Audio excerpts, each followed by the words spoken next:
Hi everybody, welcome back. So I've got another monthly regular video today. So this is my April empties. This is where I show you all of the beauty products that I have finished off in the previous month. And I've done really well again. I finished off 18 beauty products and I've got them separated out on the table in front of me. I've got a bit of makeup, perfume, skincare here right in front of you, and then some hair care as well. So like with usual, I'll go through all of the products, tell you my thoughts about them and whether I would repurchase any of them or not. I'm not able to show you all 18. One I did accidentally put into the recycling, don't know why, very silly of me. And then the other one may or may not be a project pan item. So let's get started with the skincare. I've got 6 skincare empties here in front of me. One is an item that I have finished off previously over the past few years. I've used up probably about 5 or 6 of these toners. This is a toner that I've used quite a lot.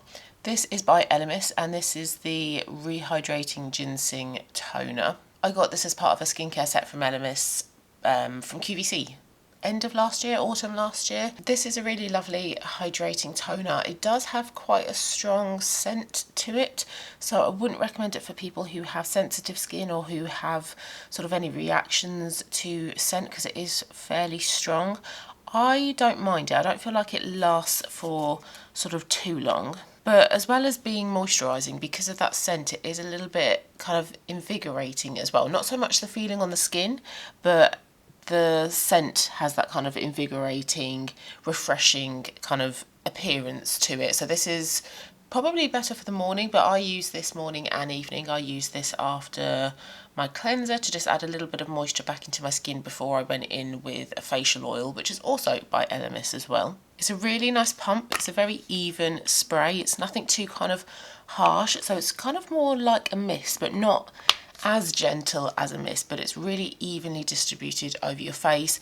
And I would say about 3 or 4 spritzes of this is enough to cover both my face and neck. So where it's a 200ml bottle, this did last me a fairly decent amount of time. I would say at least sort of like 2-3 months. Because this is something that I've used in the past, I would use it again. I do think it is a really nice toner, but I think in the future I would tend to go for something that is targeted more towards sensitive skins. It's possibly a little bit more calming, maybe something that is fragrance free as well. But like with a lot of Empties products, my skin tolerates this really well and I did enjoy using it. Next is a Barrier Restore Cream. This is from Rhode. I opened up the bottle. I cut it open and squeezed out every last bit of product. This is a 50ml bottle, so it's a decent size moisturiser. This is the first skincare product that I've tried from Rhode. I do also have the, is it the glazing milk and the toner? I've got 2 of the other skincare products that she does. This I took on holiday with me to Vietnam because when I go on holiday my skin can often react. I can get some sort of sensitive rash sometimes on my face. I've had it a couple of times previously when I've been on holiday, so I wanted to keep my skincare really simple, something kind of supportive for the barrier as well, for the skin barrier, and it sounded like this would do a pretty good job for that. And it did. My skin was absolutely fine on holiday. This is a really lovely moisturiser. I really enjoyed this. I'm pretty sure it is fragrance free. If not, the fragrance is really minimal. I can't see it written on the back if it is or not, but it's just a really great basic hydrating moisturiser. There's nothing so like fancy, no frills involved with this moisturiser. It does what it says it's gonna do. So it's really hydrating. It supported my skin barrier. My face felt really moisturised and hydrated afterwards. It didn't feel really greasy. It didn't sink in super quickly as well, but it also wasn't like hanging about on the skin afterwards. It was a really nice texture to spend a bit of time massaging it in gently into the skin. Really lovely moisturiser. I could take this over my eyes as well. I did really enjoy using this, and this is something that I would try again. I don't know about postage and packaging from Rhode though, because where it's an American based company, don't know if I can just buy one product like this as a standalone or whether I'd have to buy more to get a lower or a free postage and packaging. I can't remember what it was when I bought the products from Rhode, but this I really liked. I've not yet got around to using the 2 other products from Rhode, but I am very much looking forward to trying them when the time comes. Next is an SPF. This is the Round Labs SPF. Again, cut it open, scraped out every last bit of product. If a product comes in a tube like this, I will always do this. This is quite a viral, like a TikTok viral, popular SPF. This was a really lovely SPF. This again, I suppose like with the Road moisturiser that I just spoke about, this has a really nice texture. So it sinks in nicely, it's not greasy or shiny or has any white cast. It's gentle enough to go around my eyes as well. Pleasure using it. I think this was also the SPF that I took on holiday with me as well, and this was great for reapplying throughout the day as well. It didn't kind of like build up and get sticky, or it sunk in really nicely for the applications that I put on then throughout the rest of the day.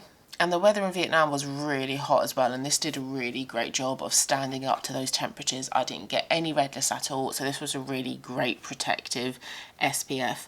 I would buy this one again, I would recommend it, I do really like it, but the SPF I'm currently using, which is the Madagascar Centella one, I prefer that one just slightly more to this one. This one is like a really good runner-up. I finished off another Skin and Me doser. This is the same as the previous month's prescription, so tretinoin 0.012%, niacinamide and azelaic acid both at 4%.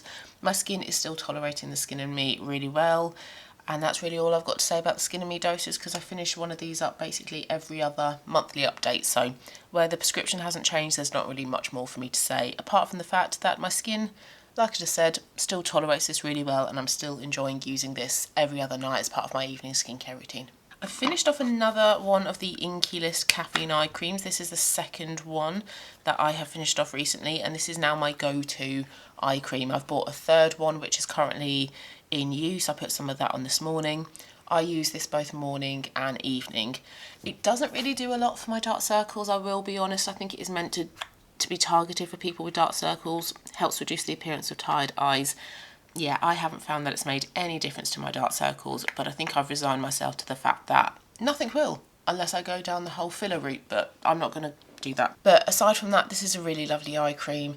You don't need too much. Maybe like a pine nut or half a pine nut per eye is plenty, and it's a really lovely fluid eye cream, so you can take some time to give your eyes a gentle massage at the start of the day or at the end of the day. Helps kind of soothe that delicate skin area as well. It doesn't irritate my eye, so the times where I've gotten quite close to my eyeball, it's been absolutely fine. It's a really lovely hydrating eye cream. It's a pleasure to use, and it's a really decent price as well. I think it's maybe about £10, so it's not too bad of a price for an eye cream. So this is one that I'll probably stick with for quite some time because I am enjoying using it. It's just a shame that, you know, nothing's really going to work on my dark circles, but I guess that is what makeup is for. And then last skincare product is another one from Skin and Me. This is their SPF. This one I had for free. I think they emailed me wanting an update on my skin, so I sent them some pictures, told them how it was going, and then they gave me an SPF for free as part of my next order. I didn't like this though. One, I don't like the packaging. I feel like the packaging could be so much more user friendly rather than this like old school toothpaste style metallic packaging that you have to squeeze up from the bottom. I don't like these lids as well. These lids are really awkward to get on and off, so if you have dexterity problems, that's really not great. I don't like the texture of this. This feels really grainy. It doesn't feel grainy or look grainy when I put it on my hand, but the moment I started to kind of massage it into my skin, into my face, it felt grainy, so I didn't like that. I felt like it was more effort to sink in, to work into the skin in comparison to, say, the Round Labs one. And this Skin and Me one gave my face much more of a shiny appearance. So yeah, really didn't like this SPF at all, and I would not spend money on it. I think where Skin and Me does really well is their doses. I tried the cleanser and the moisturiser and the SPF, and I've not been impressed with any of them. But the doses I really like, so yeah, wouldn't recommend this SPF. There are much better ones out there. I have 3 perfumes that I have finished off, 2 mini ones. I think this is the last one of my replica perfumes. This is Beach Walk. I've not been very impressed with the replica perfumes. I feel like the scents aren't really that nice, and also they don't last as well. I can't smell them on me throughout the day. Beach Walk is one of the better ones though. This one is slightly more kind of refreshing. It's a bit easier to wear. But again, this one doesn't last on me. I spray it on in the morning and it smells nice. And then that's it. I don't smell it on me or on my clothes for the rest of the day. So I don't really think they're worth the money because I don't think they have much longevity. So I'm glad that I tried them all because they are such a hyped up perfume brand. But I wouldn't buy any of them. Oh, my cat. I wouldn't buy any of them again because I've just not been impressed with them at all. I think there are much better perfumes out there. Yes, you probably have to spend more money because brands like these two here that I'm going to talk about, these ones I did smell on me throughout the day. So the next one is by Burberry. I think this is the first perfume I've ever tried from Burberry. It's not a brand that I've bought a standard size perfume from before, but that's the great thing about these mini ones. These are a great way to try perfumes. So this is Burberry Goddess. This is a lovely kind of date night, evening, sexy type of perfume. I really enjoyed this. This is my kind of perfume. I would be tempted to buy this one in the full size one as well. I haven't prepped well for this video because I haven't looked at what the notes are on all these perfumes, but I wouldn't be surprised if there's something like vanilla or amber or something like jasmine in this perfume because it does have those kind of really nice heady, sexy kind of deep scents that I really enjoy in a perfume. And then this one is Giorgio Armani My Way. This is one of the perfumes that I got for either Christmas or birthday. This one was lovely. This is a very sort of like fruity, playful, feminine perfume. This is great for every day. I mean, I'm the type of person who wears a perfume every day anyway, so something like this one, the Burberry Goddess one that I've said is like an evening one, I would wear it during the day because that's just what I do with perfumes. But this one is a really great everyday perfume. Like I say, playful, fruity, quite a fun, invigorating perfume to wear. Yeah, I would recommend these two, but I wouldn't recommend any of the replica ones. I've got 3 bits of makeup here that I finished off this month. Firstly, a mascara. This is by Bobbi Brown. It's the Smoky Eye Mascara in the shade Black. I got this as part of a set during Black Friday. It came with a face base, a lip gloss, and a dual-ended eyeshadow stick. This is a really lovely mascara. This is great for providing some definition to your lashes but without clumping them together or making them look like spiders on your lashes. So it's really great for coating like every single lash, giving a little bit of drama, a bit of impact on your lashes. What I don't like about this is that it's black and I don't think that this comes in brown. I really wish more mascaras came in brown, I really do. This also isn't tubing and this does smudge on me. This smudges fairly soon after putting it on. A couple of hours later I will have a little bit of smudging underneath my eyes. So I really like what it does for my lashes, but I don't like the colour and I don't like the fact that it does smudge. So I would recommend it because like I say, I do like how it makes my eyelashes look, but it wouldn't be one that I would repurchase, but pleased to have tried it. And then I have 2 primers that I have finished off this month. I've actually used them as skincare. I've used them as morning and evening moisturisers. I did recently put up an updated makeup inventory and on there my primers hadn't changed at all this year, but I'm now down by 2. So I've just mentioned the Bobbi Brown face base, the vitamin enriched face base, which is my favourite primer. So I have been using this one as a moisturiser. You don't really need too much of this, so this has actually taken me quite some time to work through, but it is lovely. It works as both a morning and an evening moisturiser. I have 2 of these left in my collection and I'm currently using one of those 2 as my morning and evening moisturiser, so I'm trying to work up on using the other 2. And then I also used up the dupe of it, which is the Revolution Super Base.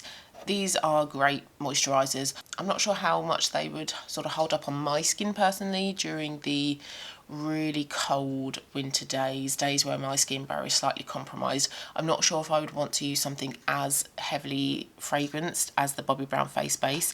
The Revolution one doesn't have that scent. I'm not sure if it is scent free, not too sure. It does have a slight smell to it, but I'm not sure if that's just the product naturally or not. But yeah, when my face is slightly more sensitised, I don't think I would want to be using something like the face base, which has a very strong fragrance. I love the fragrance, but I don't think my skin would sort of tolerate that. But glad that I've used these both up. I would repurchase both of these, and I have repurchased the face base multiple times in the past, and I do as well have a video comparing these 2, so I will link that.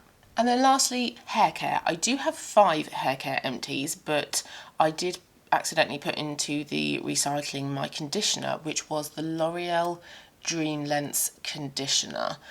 I saw a few videos on TikTok that were saying how you don't have to spend loads of money on hair care products. You can actually get some good gems from brands like Herbal Essences or Pantene or L'Oreal that you wouldn't normally expect to get from those brands. Usually those brands are sort of ones that hair care experts tell you to kind of stay away from. But I did see a video, I can't remember which one now, that said the Dream Lengths conditioner is a good one to try.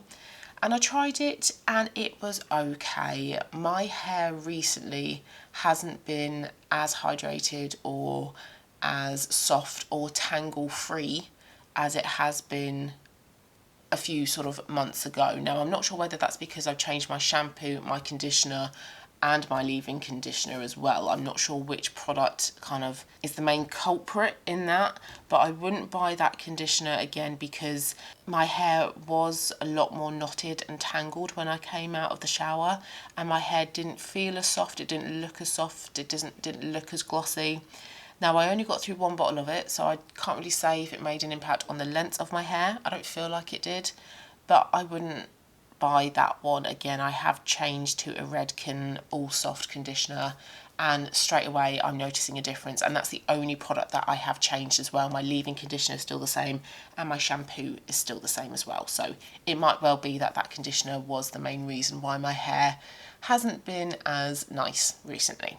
What I have left in front of me, let's start off with the shampoo. This is by Sam McKnight. This is the Cool Girl Cleanse Volumizing Shampoo. This was another brand that I came across that was meant to be quite good for sort of like fine, thin, flat hair.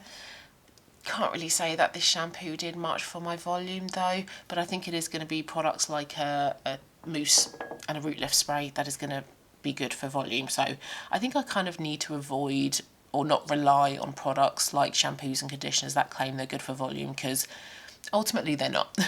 And this one wasn't great for volume. It was a nice shampoo. It did a pretty good job of cleansing my hair. The first shampoo, it didn't lather up much at all. This definitely needed a second one, and I did feel as well that I needed more of this than I have done with other shampoos that I've used recently. So where this is a small bottle already, I did get through this fairly quickly because I just felt like I needed more product with each shampoo. I wouldn't repurchase this one though. It is fairly pricey. It is more expensive than some shampoos out there, and I don't feel like I really saw much in terms of results to justify that. I have had better results from like Pureology and Redken than this one, but nice to try it. That's why I got it in the mini size to try it. I finished off another one of my favourite dry shampoos. This is the Clarins Volume Dry Shampoo.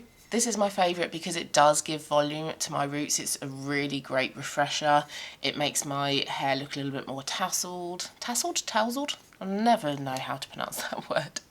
It makes it look like there's a bit more kind of like life and volume and body in it, a little bit more kind of natural, I suppose. So leaning into more of my natural essence with this dry shampoo, and it does a great job of getting rid of some of that dirt and build up before I need to go and wash my hair. So I've used a few sprays of this already. It's my favourite. I've tried other Clarins ones, but I do like to come back to the volume one. It's not always in stock though, so when it is in stock I do like to buy a couple of bottles of it. So I've used up this one and I have a replacement of this one on the go as well. So love it. If you have fine hair like me, I would recommend this one. It is a fantastic dry shampoo. This was a freebie in a recent Look Fantastic order. That's where I get most of my beauty products from, by the way. Look Fantastic. They've got a great selection and they usually have some sort of deal on as well. So not sponsored, I just wanted to kind of say that I love that website. This is by Kerastase. Again, never know how you say it. This is the Resurfacing Strengthening Milk Blow Dry Care for damaged hair. So I used this after I finished off my blow dry cream from Redken. So I would put about 2 pea size amounts throughout my lengths and ends before I blow dried it. I think I preferred the Redken one though. I think the Redken one smoothed my hair a little bit more. This one was still nice, but I don't think that I'm that impressed with it that I would want to buy the full version. I do like Hairstyles as a brand though. I have tried some great products from them, but this one just didn't quite live up to the Redken one that I have used up previously. But it's always nice to try little products like this when they come as freebies with your orders. It's a great way to try new products that you might not have originally thought about trying. So love the brand, but this particular product, I mean, it was nice, did a good job, but I do still prefer the Redken one. And the last product is a Volume Root Boost Spray Mousse from Moroccan Oil. This was weird. I don't quite like a spray mousse. I was never too sure how much to apply, whether I was applying enough or not enough. With my hair, I don't want to overload it with product, so I was really unsure how much of this I should be applying. In the future, I'm going to stick to that traditional foam mousse rather than a spray. This was alright for volume. It was very on and off. There were some days where I got better volume than others, so it may well be that I did need to apply that bit more, but like I say, with my hair type, I don't really want to be overloading my hair with product. What I do love about this though is the smell. I adore the scent of Moroccan Oil products. They are so beautiful. My cat does this thing where he likes to sniff our hair, and when I've used this, he loves smelling my hair. It's really quite funny. So yeah, love the scent of this, but don't quite like using this. Like I say, don't know if I'm using enough or too much or whatever. It's a little bit difficult to tell how much you're using when it is a spray, whereas if it's a mousse that you put in your hand, you can visibly see how much you're using, and the results were really hit and miss. So yeah, wouldn't use this one, and like I say, I think I will just stick to that traditional foam mousse in the future. So those were all the products that I finished off in April. So if you've tried any of them, please also let me know your thoughts. If you have any recommendations for some of these products, so things like the mousse, the hair mousse, please do let me know. But thanks once again for watching, and I will see you again very soon for my next one. Bye!